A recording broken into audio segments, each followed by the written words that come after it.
जय हिंद फ्रेंड्स, गुरुदेव भगवान की चरणों में सादर प्रणाम, सादर नमन। आज जिन चीजों पे मैं चर्चा करने जा रहा हूं वो आप सबके लिए अति महत्वपूर्ण है। जन्म से लेकर 20 वर्ष तक यह व्यक्ति का वो समय है जब वो स्कूल से, परिवार से, समाज से और अन्य फैक्टर है। अन्य में अब तो बहुत कुछ आती हैं। हमारे ज़माने में टीवी आता था, रेडियो आता था। मेरे ज़माने में तो रेडियो आता था। मैं जब 20 साल के आसपास हुआ तो तब जाके टीवी का ज़माना शुरू हुआ। तो हम तो टीवी के ज़माने के रहे नहीं। लेकिन अब जो ज़माना चल रहा है उस अन्य में बहुत कुछ आता है और उसमें एक बहुत खतरनाक चीज़ आती है, मोबाइल। ये वो समय है जब व्यक्ति के जीवन में संस्कार पैदा होते हैं। इसके बाद संस्कार पैदा करना नामुमकिन है, नामुमकिन। मतलब 20 वर्ष के बाद अगर संस्कार बदलते हैं, अच्छे से बुरे की तरफ अगर बदलते हैं तो आपका दुर्भाग्य है, और बुरे से अच्छे की तरफ बदलते हैं तो आपका सौभाग्य है। आपने कोई बहुत जबरदस्त कर्म किया होगा अपने जीवन में। आज प्रेमानंद महाराज हैं, सदगुरु जी हैं, पंडित रविशंकर जी हैं, मतलब आज इतने सारे संत हैं। वो भारत की दशा पे अंदर ही अंदर रो रहे हैं। रो इसलिए रहे हैं कि ये ज्ञान का देश है। ज्ञान मतलब जागृति, होश। ज्ञान मतलब एमए बीए नहीं, जागृति, होश। अगर आपको नींद आती है, आप अमीर आदमी हैं। अगर आप रात में 9 बजे आधा किलो रबड़ी खा सकते हैं तो आप अमीर आदमी हैं।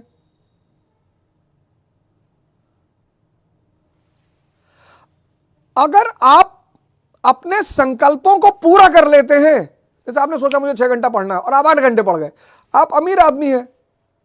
आपने सोचा कि मुझे यार 100 सूर्य नमस्कार करना है और आप 200 कर रहे हैं, आप अमीर आदमी हैं। तो ये जो संस्कार पैदा होते हैं, संस्कार। अब आज का जो समाज है वो सिर्फ पढ़ाई पे ध्यान दे रहा है। सिर्फ परसेंटेज ले आओ, परसेंटेज ले आओ, परसेंटेज ले आओ, परसेंटेज ले आओ। आज आपने देखा एक बड़ी अजीब बात, आपने देखा कि आप कह रहे हैं 43% अपराधी संसद में बैठे हैं, 54% अपराधी यूपी के विधानसभा में बैठे हैं, 25% अपराधी बिहार के विधानसभा। जानते हैं ऐसा क्यों है? ये जो अपराधी है ना भाई, राजनीति क्या है? संघर्ष, युद्ध, हंगामा, बवाल। और जो लड़का बचपन से सिर्फ आईआईटी की तैयारी किया है, कभी किसी को अबे नहीं बोला है, वो नहीं कर पाएगा राजनीति। आज पढ़े लिखे लोग राजनीति में क्यों नहीं एंटर कर पा रहे हैं? मैं तो भुक्तभोगी हूं, मतलब अनुभव। पहले 10 दिन तो इतना लोगों ने डराया, मास्टर पत्थर फेंका जाएगा ऊपर से, मास्टर गोली चल जाएगी, मास्टर ये हो जाएगा। मैं 10 दिन लोगों को वॉच करता रहा। उनका मोटिव यह था किसी तरह ये आदमी भाग जाए, क्योंकि ज्यादातर लोग जानते थे कि भाई यूपीएससी का टीचर है, पढ़ाने। टीचर को हमारे देश में दबा कुचला माना ही जाता है। पर एक पिक्चर आई थी जिगर, उसमें कहता है ना गुलशन ग्रोवर कि हम इंस्पेक्टर जरा दूजे किस्म के हैं। 10 दिन बाद जब मैंने अपना रूप दिखाना शुरू किया ना, तब लोगों को लगा कि अरे मास्टर। और पटपटगंज के चुनाव में पहली बार आम आदमी पार्टी का कोई कार्यकर्ता मारा नहीं गया। पहली बार पटपटगंज के चुनाव में पहली बार आम आदमी पार्टी का कोई कार्यकर्ता मारा नहीं गया। तो मुझे लगा कि यार ये शिक्षा, ये जो दौर है ना, जन्म से 20 वर्ष का दौर है, ये दौर है शिक्षा, और संस्कार। अब ये जो हमारे so called English medium schools हैं, मिशनरी स्कूल्स हैं, ये शिक्षा तो बड़ी अच्छी दे रहे हैं, ये, और 20 वर्ष के बाद आपका जीवन महाभारत में प्रवेश कर जाता है। कुछ लोग दुर्भाग्यशाली हैं, या मैं कहूं कि भगवान उनके ऊपर कुछ ज्यादा मेहरबान है कि 10 साल से महाभारत में, पता लगा मां बाप नहीं है, मर गए, पता लगा घर का दिवालिया निकल गया, आर्थिक, बहुत सारे लोग हैं, बहुत सारे लोग हैं जिन्होंने बचपन से संघर्षों को देखा है।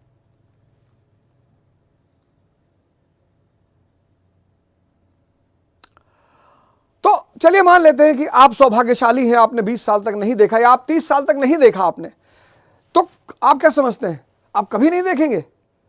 राहुल गांधी जी ने 40 साल में देखना शुरू किया और आज तक देख रहे हैं। संघर्ष ने किसी को माफ नहीं किया। यही है आज के एपिसोड, संघर्ष ने किसी को माफ नहीं किया। मैं आपको 4 नाम लिखा देता हूं।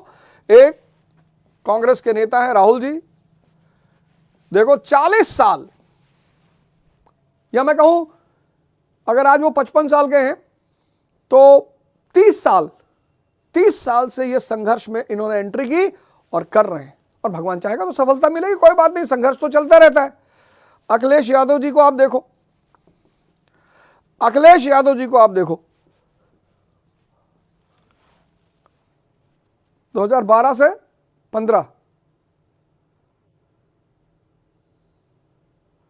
17, 12, 5, 17, 2012 से 17 सीएम रहे, 2 चुनाव हारे, विपक्ष, और उस सरकार का विपक्ष जो केंद्र में भी है और प्रदेश में भी है। इनसे पूछिए, इनसे जाकर पूछिए संघर्ष क्या होता है। 2008 से 2014 पूरी आम आदमी पार्टी की टीम संघर्ष में रही, लेकिन तब सौभाग्य था कि कांग्रेस पार्टी सत्ता में थी। संघर्ष से कोई बच नहीं पाया, कोई नहीं, कोई नहीं, कोई है ही नहीं। कोई होता तो मैं आपको एग्जांपल देता था, कोई है ही नहीं। और जो संघर्ष से बचने की कोशिश किया वो मोहम्मद शाह रंगीला हो गया। मुगल बादशाह था, दरबार में मुर्गा लड़ाता था, दरबार में। नादिर शाह भारत की तरफ आ रहा था, दरबार में मुर्गा लड़ा रहा था।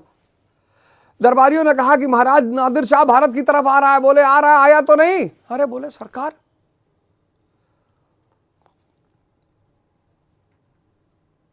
करनाल का युद्ध हुआ 1739, बहुत मारा नादिर शाह ने, मुर्गा बना दिया मोहम्मद शाह को। कहा अंकल जी गलती हो गई। बोला कौन है भाई ये? बोले साहब मुगल बादशाह है। संघर्ष, सफलता और साधना, ये 3 चीज, संघर्ष, साधना और सफलता, ये 3 चीज एक दूसरे से जुड़ी हुई हैं। 98% केसेस में आपने ये दोनों फेस आप बहुसंख्यक लोगों का नहीं देखते। मैं आपको बताऊं, मैं अपना बताता हूं। मैं एक समय था, 2-3 एग्जाम्पल मैं आपको देता हूं। हम थे और हमारे साथ एक नीरज तिवारी जी थे, अभी लखनऊ में है। हजरतगंज में सेहत पोहा के नाम से उनका पोहा चलता है और बहुत शानदार चलता है। और हमारे संघर्ष के, हम दोनों संघर्ष के दिनों में साथ रहे। और आप समझो किचन जैसा एक कमरा था, किचन जितना बड़ा किचन होता ना उतने बड़े कमरे में हम रहते थे। सिर्फ रात में वहां सोने आते थे।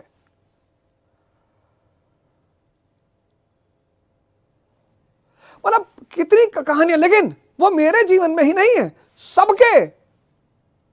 संघर्ष जीवन का अभिन्न अंग है। तो अगर संघर्ष को मस्ती में बदलना है, अब 2 बातें हो सकती। या तो आप श्रमिक बनकर जियो। श्रमिक मतलब मजदूर, श्रमिक मतलब मजदूर। ये कौन है? ये वो है जो रो रहा है, बेहोश है, दुखी है, इसके पास खुशी होने की इतनी वजह है, इतनी, पर यह हो ही नहीं पा रहा है। और दुनिया में सारी उपलब्धि खुशी की है।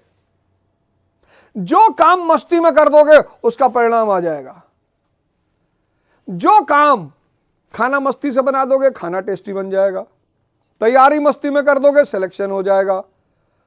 मतलब ये नियम है, जो काम मस्ती में कर दोगे उस काम के सुखद परिणाम आएंगे।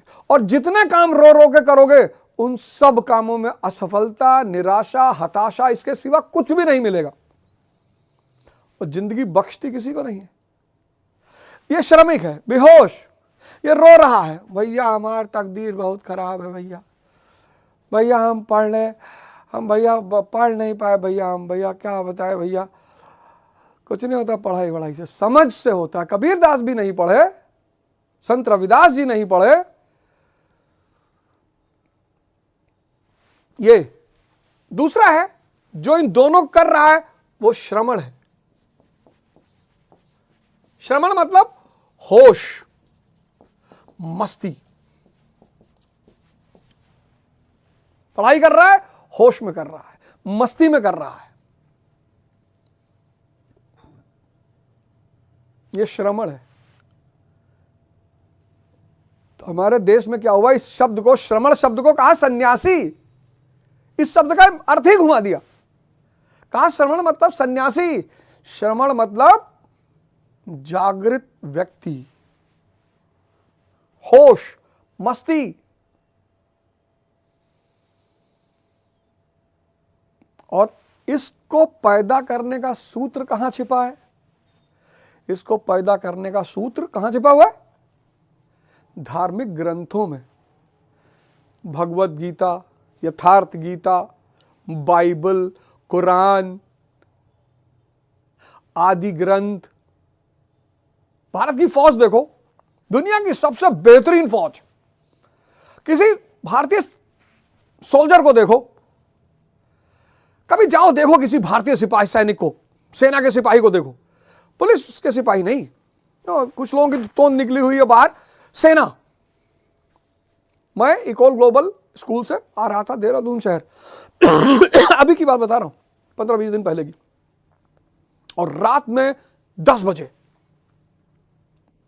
वहां एक बुद्धिस्ट मोनेस्ट्री पड़ती है, रात में 10 बजे उस घने जंगल में आईएमए के कैडेट्स, गन, लगेज, रात में 10 बजे जॉगिंग करते हुए जा रहे थे। भाई साहब, दुनिया की सबसे कठिन ट्रेनिंग होती है भारतीय सेना की। एक बार क्या हुआ, ऐसा कहा जाता है, पता नहीं इसकी सत्यता मुझे पता नहीं है, कहते हैं कि एक बार लिट्टे ने अपने कुछ लोगों को ट्रेन करने के लिए आईएमए भेजा। इसकी सत्यता पर मुझे वो नहीं, मैंने सुना है। तो प्रभाकरन के कुछ लोग शायद आए ट्रेनिंग के लिए, बोला भैया अमेरिका की फोर्स आई ट्रेनिंग के लिए, बोली यहां तो मानव अधिकार का हनन होता है। अब भारतीय सेना के सिपाही का देखो, एकदम स्लिम। एक पिक्चर आई थी प्रहार, भारतीय सेना पे है ये फिल्म, आप जरूर देखिएगा, नाना पाटेकर की है, अ सोल्जर नेवर क्विट्स। थोड़ी बड़ी झलक है।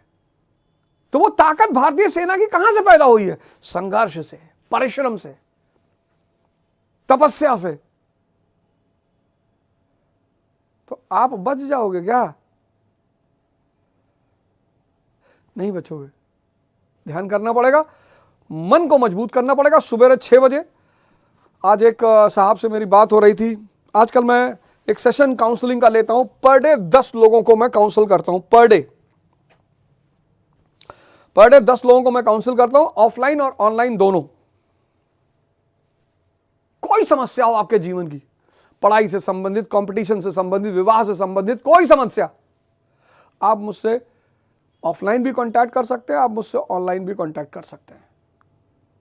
मैं आपको एक व्हाट्सएप नंबर दे दूंगा, आप उस नंबर को पर मैसेज डालिएगा, आपको अपॉइंटमेंट मिल जाएगी। लेकिन चलिए उससे पहले तो 9वां श्लोक जो हम लोगों ने किया, परित्राणाय साधुनाम। विवेक, वैराग्य, शम और दम, ये वो शक्तियां हैं जो आपके साधना में आपकी मदद करेगी। मैंने कहा विवेक बहुत बड़ी शक्ति है, काहे घबरा रहे हो आप? नींद आ रही है? मस्त, शरीर में ताकत है, खुशी हो, अमीर हो, आधा किलो रसगुल्ला खा सकते हो, अमीर हो, अपने संकल्प पूरा कर लेते हो, अमीर हो। अमीरों की क्या निशानी है? ये निशानी, ये निशानी अमीरों की। ये अमीर की निशानी ये है कि आप अपने संकल्प पूरे कर लेते हो। मतलब आपने संकल्प लिया कि मुझे 6 घंटा पढ़ना है और आप 8 घंटे पढ़ रहे हो, आप अमीर हो। आपको नींद आती है, आप अमीर हो। आपको दुनिया में आपके पास 2-4 लोग हैं जो आपको प्रेम करते हैं, आप अमीर हो, अनकंडीशनल, बिना पैसे के। आपके शरीर में ताकत है, आप अमीर हो। अब दिक्कत कहां से पैदा होती है? दिक्कत यह पैदा होती है कि आप बिना तपस्या किए भगवान राम बनना चाहते हैं। यह संभव नहीं है सरकार, है ही नहीं, है ही नहीं। और कभी कभी आप गलत ढंग से मेहनत भी करते हो। तो एक तो सुबह 6 बजे मेरा प्रोग्राम है, 6 AM वाला जो प्रोग्राम है ध्यान वाला, वो आजकल, आज जिस आदमी से मेरी बात हुई मैंने उससे कहा नहीं भैया ये प्रोग्राम दिन चलेगा, कभी कभार ब्रेक हो गया वो अलग बात है, पर रे अवध ओझा चैनल पर सुबह मैं आपको ध्यान कराऊंगा। और फिर मैं एक स्टूडियो बनवा रहा हूं जहां पर सिर्फ योग, ध्यान, ज्ञान की बातें सुबह 1 घंटा 2 घंटा होंगी। दूंगा आपको 2 घंटा, आप टेंशन मत लो। बहुत प्रेम सम्मान इस देश में मिला है तो उसका कर्ज चुकाना है भैया, तो एकदम देंगे। और जिसको भी लगता है 5 साल से तैयारी कर रहे हैं, नहीं हो पा रहा है, या फैमिली में डिस्टर्ब चल रहा है, वैवाहिक जीवन खराब चल रहा है, कुछ भी है, आप हमसे ऑफलाइन ऑनलाइन मिल सकते हो।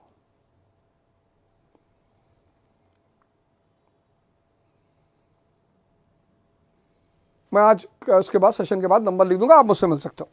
तो विवेक, शराब क्यों पीनी है भाई? आपने कहा मस्ती आती है, नालिक पानी पी लो और आएगी। सिगरेट क्यों पीना है? सिगरेट पीने से नींद नहीं आती।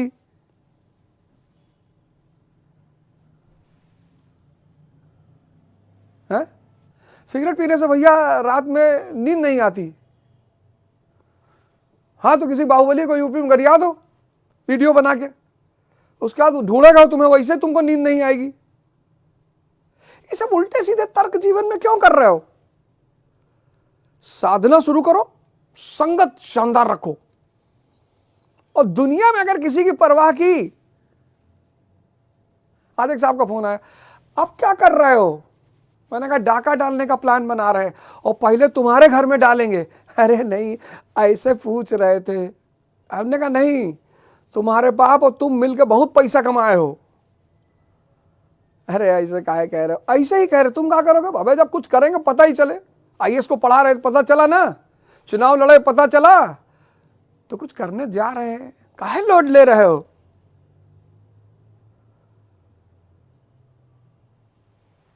विवेक, शम, दम, वैराग्य, ये शक्तियां आपकी मदद करेंगी। किसके खिलाफ? काम, क्रोध, लोभ, मोह।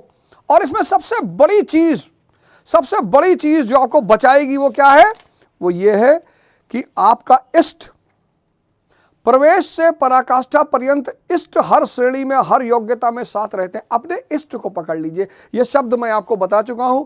ये 8वें श्लोक का सबसे बड़ा सूत्र है, इष्ट को पकड़ लीजिए, क्योंकि ये शुद्ध ऊर्जा है। इष्ट यानी शुद्ध ऊर्जा, शुद्ध विधायी ऊर्जा। अर्जुन ने भगवान कृष्ण को पकड़ लिया, अर्जुन बच गए।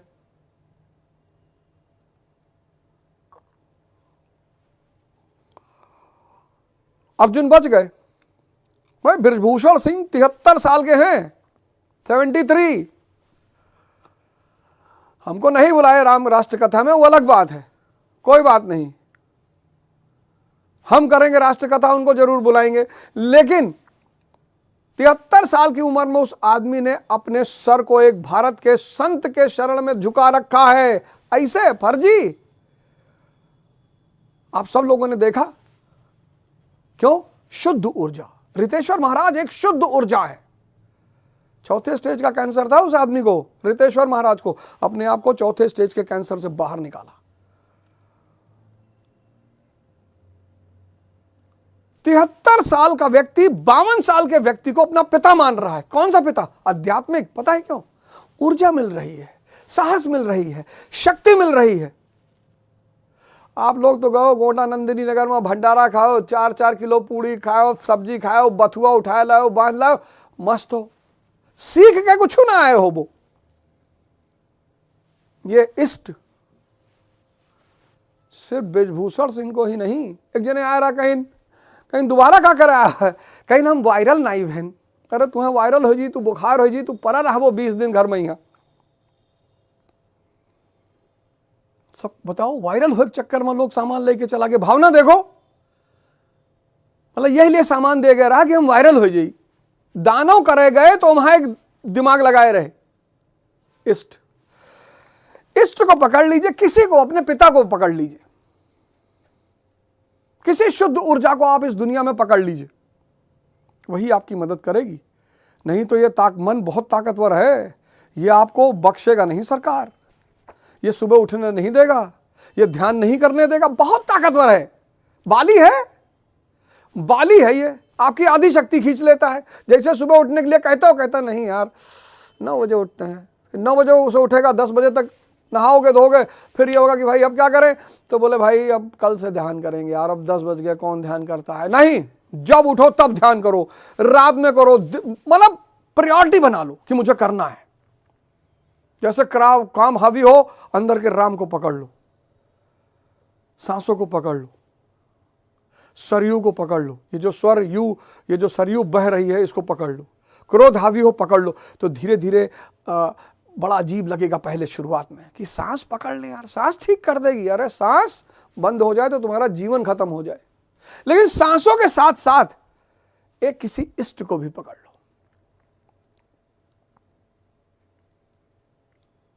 किसी संत, महात्मा, पीर, औलिया, सूफी, किसी को पकड़ लो। उसकी जो शुद्ध ऊर्जा है, जैसे स्मरण करोगे, जय महाराज जी, जय महाराज जी, जय महाराज जी, अलगानंद महाराज की जय हो, अलगानंद महाराज की जय हो, अलगानंद महाराज की जय हो, अलगानंद महाराज की, तो जैसे कहोगे अलगानंद महाराज की जय हो, वैसे उनकी शुद्ध ऊर्जा तुमसे जुड़ जाएगी। और धीरे धीरे ये प्रक्रिया, ये खेल मजा में कन्वर्ट होने लगेगा। क्रोध विलीन होने लगेगा, काम विलीन होने लगेगा। काम ऐसा नहीं है कि परिवार छोड़ के भाग जाओगे, हैं?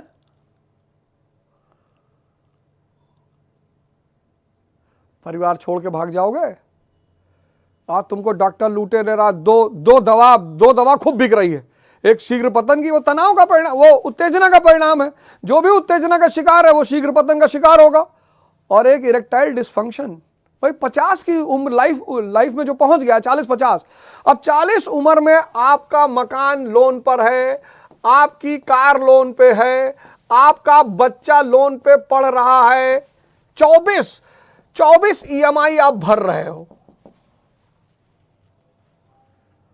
और इन सारी EMI का सोर्स क्या है? जॉब, नौकरी। तो तनाव नहीं रहेगा। अब मन तनावग्रस्त है क्योंकि 10 EMI जा रही है,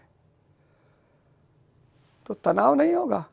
जिसको तनाव होगा उसको इरेक्टाइल डिस्फंक्शन का रोग होगा, जिसको उत्तेजना होगी उसको शीघ्र पतन का रोग होगा। और दोनों का बस एक ही इलाज है, बस एक, सिर्फ एक। चाहे तुम शीघ्र पतन ले लो, प्रीमेच्योर इजैकुलेशन जिसको कहते हैं, इसका कारण है उत्तेजना, जवानी में बहुत होती है क्योंकि बड़ी महत्वाकांक्षा होती है। और ईडी वो वाला नहीं जो घर में छापा मारता है, ये जिंदगी में छापा मारता है। इरेक्टाइल डिस्फंक्शन, इसकी वजह है तनाव, और तनाव की वजह है EMI। उत्तेजना की वजह है जवानी और महत्वाकांक्षा, और इन दोनों का एक ही उत्तर है, ध्यान।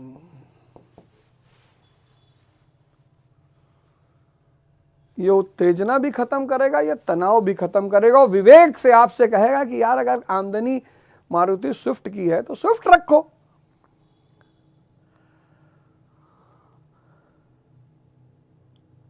क्यों दिखाना है किसी को? तो इष्ट को पकड़ो,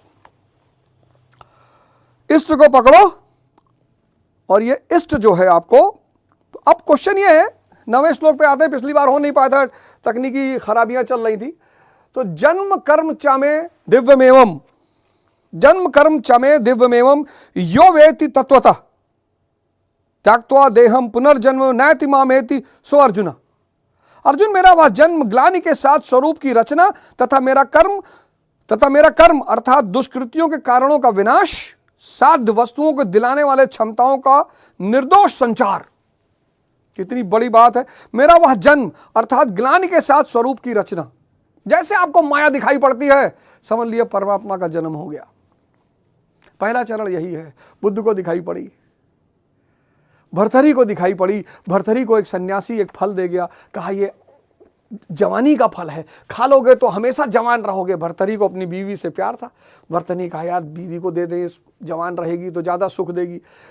उनकी बीवी को उनके सेनापति से प्रेम था, तो बीवी ने सेनापति को दे दिया। सेनापति को दरबार की नर्तकी से प्रेम था, सेनापति ने नर्तकी को दे दिया। नर्तकी को शहर के पहलवान से प्रेम था, उसने पहलवान को दे दिया। पहलवान को लगा कि यार ये जवानी का फल है, अगर महाराज को दे दूं तो महाराज बहुत सोना चांदी देंगे, हम क्या करेंगे जवान रह के जिंदगी भर। तो वो लौट कर फल महाराज के पास आ गया। तो महाराज ने कहा, भर्तरी महाराज ने कहा कि क्या ये तुमको कौन दिया? कहा साहब हमको तो हमारा गर्लफ्रेंड दिया है। पहले बुला उसको, गर्लफ्रेंड से पूछे तुमको कौन दिया? बोले सेनापति। सेनापति ने तुमको कौन दिया? बोला महारानी ने। तब उनके अंदर भ्रम टूटा। सबका टूटता है, कुछ लोगों का 90 की उम्र में टूटता है कि भैया शरीर छूट रही है, सबका टूटता है। जैसे भर्तरी का भ्रम टूटा, ऐसे ही सबका भ्रम टूटता है। लेकिन कुछ लोगों का जब टूटता है तब तक बहुत देर हो चुकी होती है। ये सारा संसार देखो, डोनाल्ड ट्रंप को वेनेजुएला पे हमला कर दिया, वहां के राष्ट्रपति को उठालाया। कोलंबिया के राष्ट्रपति को कह रहा है कि अपनी ऐश तैयार रखना। बताओ यार, एक राष्ट्रपति इस तरह का स्टेटमेंट देता है?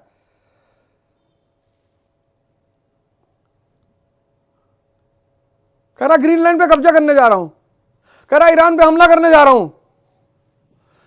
डोनाल्ड ट्रंप, लग रहा है किसी 5 साल के बच्चे को अमेरिकी के राष्ट्रपति का पद दे दिया गया है और उसको मजा आ रहा है।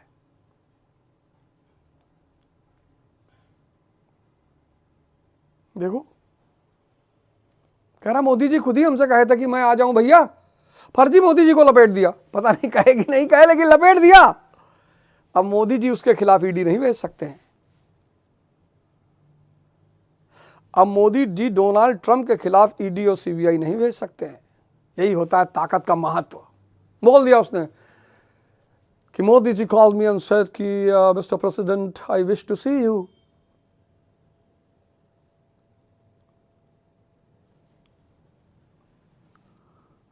देखो ताकत। तुम यार अपनी ऊर्जा को पता नहीं कहां लगा रहे हो। तो भगवान कहते हैं कि जिसको ग्लानि के साथ स्वरूप की रचना, जिसका भ्रम टूटा, भर्तरी का टूटा, स्वरूप की रचना तथा मेरा कर्म अर्थात दुष्कृतियों के कारणों का विनाश, ये जो काम क्रोध लाभ इनके कारणों का विनाश, साध्य वस्तुओं को दिलाने वाली क्षमताओं का निर्दोष संचार, वैराग्य, विवेक, धर्म की स्थिरता, यह कर्म और जन्म दिव्य अर्थात अलौकिक है। ये जो निर्वाण, अभी मैं आईएएस का इंटरव्यू ले रहा था, तो एक लड़के ने उसमें लिखा था कि मेडिटेशन करना मेरा हॉबी है। तो मैंने कहा यार बुद्ध को क्या मिला था वहां गया में? कहा निर्वाण मिला था। नहीं, लड़का गया का था। तो मैंने कहा बुद्ध को गया में क्या मिला था? कहा निर्वाण। मैंने कहा क्या है निर्वाण? तो लगा समझाने। अरे मैंने कहा ये गलती मत करना, कबीर ने निर्वाण को गूंगे का गुड़ कहा है, कोई आज तक समझा नहीं पाया। अलौकिक है। सुनो, यह कर्म और जन्म दिव्य अर्थात अलौकिक है, लौकिक नहीं है। इन चर्म चक्षुओं से उसे नहीं देखा जा सकता, मन और बुद्धि से उसे नहीं मापा जा सकता, यही इसकी सीमा है। ना तो इन आंखों से परमात्मा को देखा जा सकता है और ना मन और बुद्धि से नापा जा सकता है। इराक के एक बहुत बड़े सूफी हुए हसन बसरी, तो कहे कि जब तक, एक दिन उन्होंने संकल्प लिया कि जब तक अब ईश्वर के दर्शन नहीं हो जाएंगे तब तक मैं भोजन नहीं करूंगा, जान दे दूंगा। तो बसरा जो है कोस्टल टाउन है इराक का, तो समुद्र के किनारे टहल रहे थे, तो एक लड़का रो रहा था, कटोरा लिए हुए था। तो लड़के से पूछा कि कहा बे, हम तो परेशान है, तुम काहे परेशान हो बे? कहा गुरुजी मैं इस कटोरे में इस समंदर को भरना चाहता हूं, भर ही नहीं रहा है।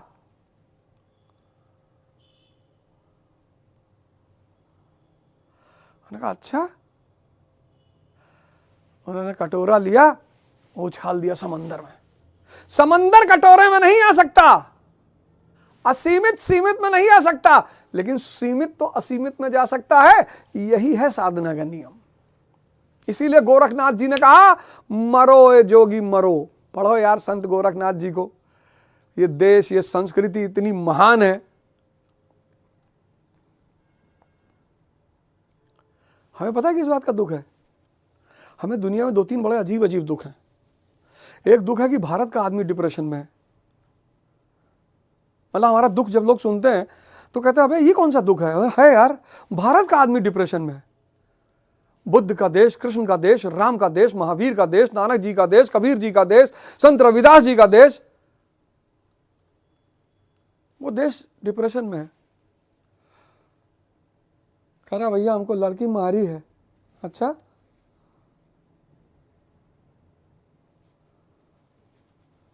काउंसलिंग कर रहा है, लड़की फंसाने का सूत्र सीख रहा है, बच के रहना।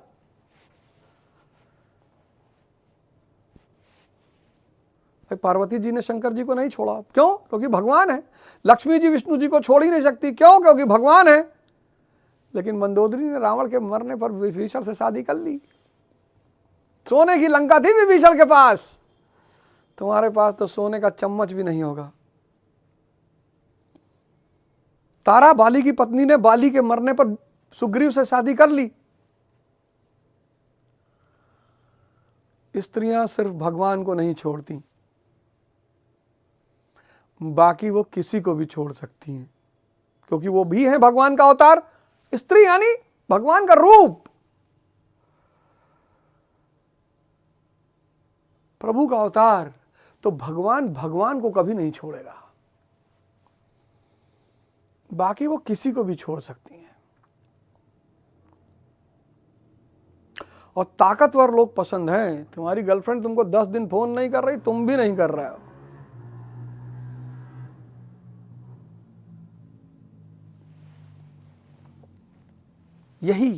यही इस गेम की सीमा है। तुम उनको मन से पकड़ना, इस आंख से मूर्ति देख ले, हो गया दर्शन, हो गया दर्शन, हो गया भैया। दर्शन करने के चक्कर में पिछली बार वृंदावन मंदिर में एक लड़का बेचारा बच्चा मर गया।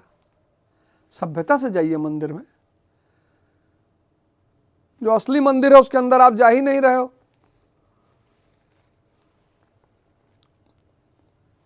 जो असली मंदिर है उसके अंदर आप जा ही नहीं रहे हो। ये शरीर, राम अंदर से चिल्ला रहे हैं, सांस चल रही है, उसका सबूत है। सांस बंद, राम बाहर। जब इतना गुण है तो वो उसे देखता कौन है? केवल यो वेति तत्वतः, जिसने परम तत्व परमात्मा का तत्वतः तत्व से साक्षात कर लिया, वह तत्वदर्शी, उनसे ही पूछने का विधान है। वही मेरे इस जन्म और कर्म को देखता और मेरे साक्षात करके वह पुनर्जन्म को नहीं प्राप्त होता, बल्कि मुझे प्राप्त होता है। तो एक बार 2 नमक की मूर्तियों ने फैसला किया कि हम समुद्र की गहराई पता करके आएंगे, और दोनों समंदर में कूद गईं नमक की मूर्तियां, और आज तक लौट कर नहीं। इस रास्ते की दूसरी सबसे खास बात यह है, इसमें जो खोजने जाता है वो खो जाता है, वो लौट कर आता ही नहीं। मैं नहीं कह रहा हूं, कबीर दास जी कह रहे हैं, हेरत हेरत हे सखी मैं ही रहा हेराए। हेरत हेरत हे सखी मैं ही रहा हेराए। जो व्यक्ति इस रास्ते पे जाता है वो अंततः भगवान हो जाता है। जब बुद्ध लौट कर आए और बुद्ध के पिताजी ने कहा कि मैं तुझको अभी भी माफ कर सकता हूं, ये राजपाट तुझको अभी भी दे सकता हूं, तो बुद्ध ने पिताजी से कहा कि बाबूजी सिद्धार्थ नहीं है। अरे बोले यार तुम पहले भी पागल थे, आज भी पागल हो। इसीलिए इस विज्ञान को रहस्यवाद कहते हैं। जब तत्वदर्शी ही भगवान का जन्म और कर्म देख पाता है तो लोग लाखों की संख्या में भीड़ लगाने क्यों खड़े हैं? कहीं अवतार होगा तो दर्शन करेंगे। क्या आप तत्वदर्शी हैं?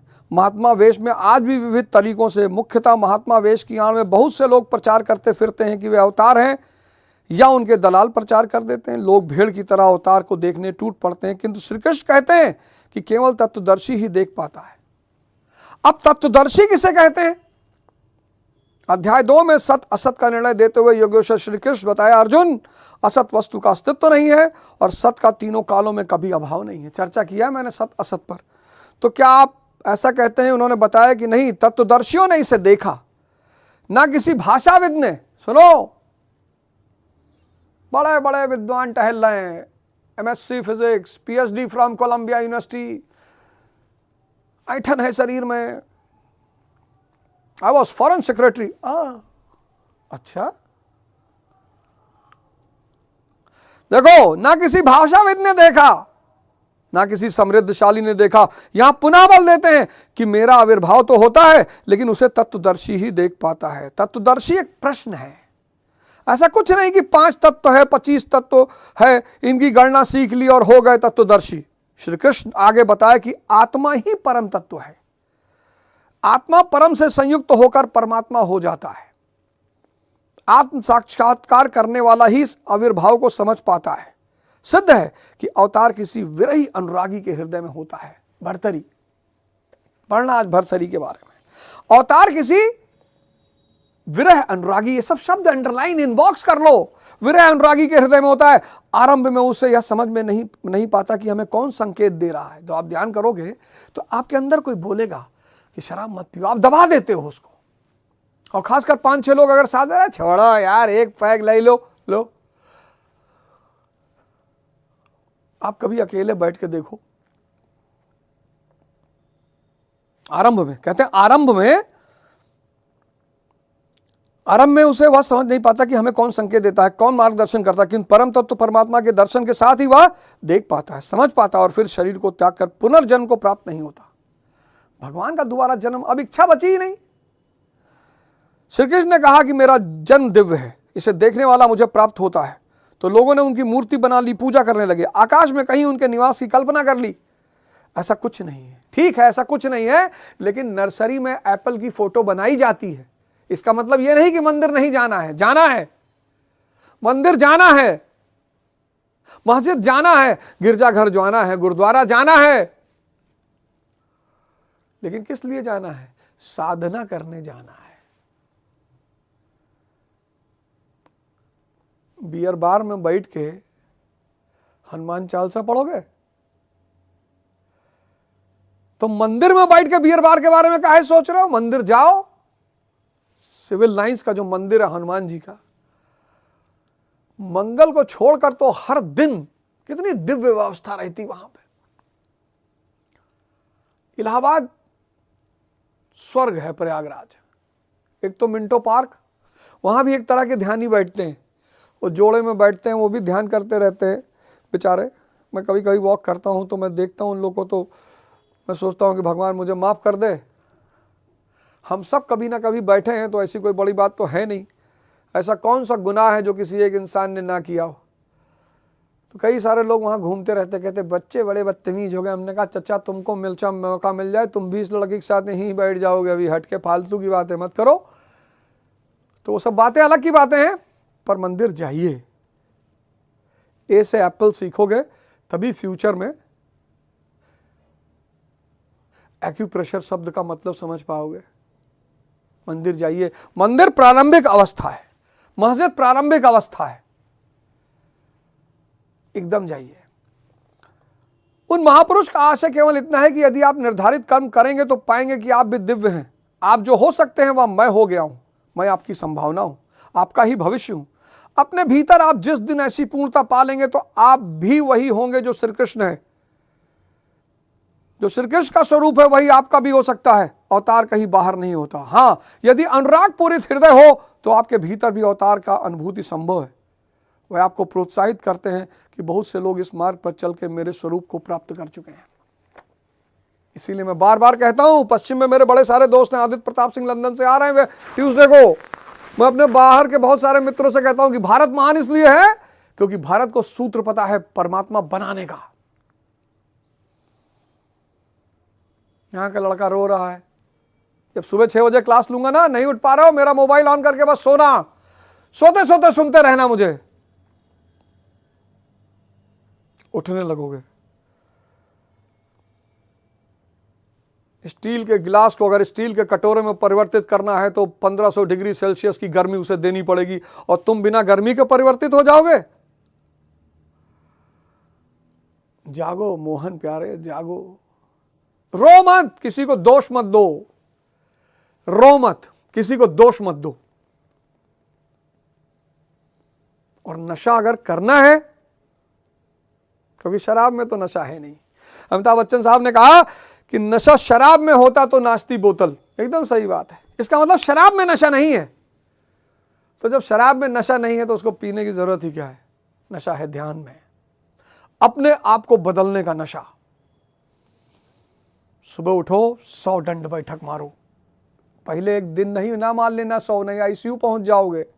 पहले दिन 20, फिर 4-5 दिन दर्द होगा, फिर धीरे धीरे करना, घबराना मत। दर्द हो रहा है इसका मतलब परिवर्तन हो रहा है, क्योंकि दर्द में भी कुछ बात है। अगले एपिसोड में आपसे फिर मुलाकात होगी। जय हिंद, जय भारत।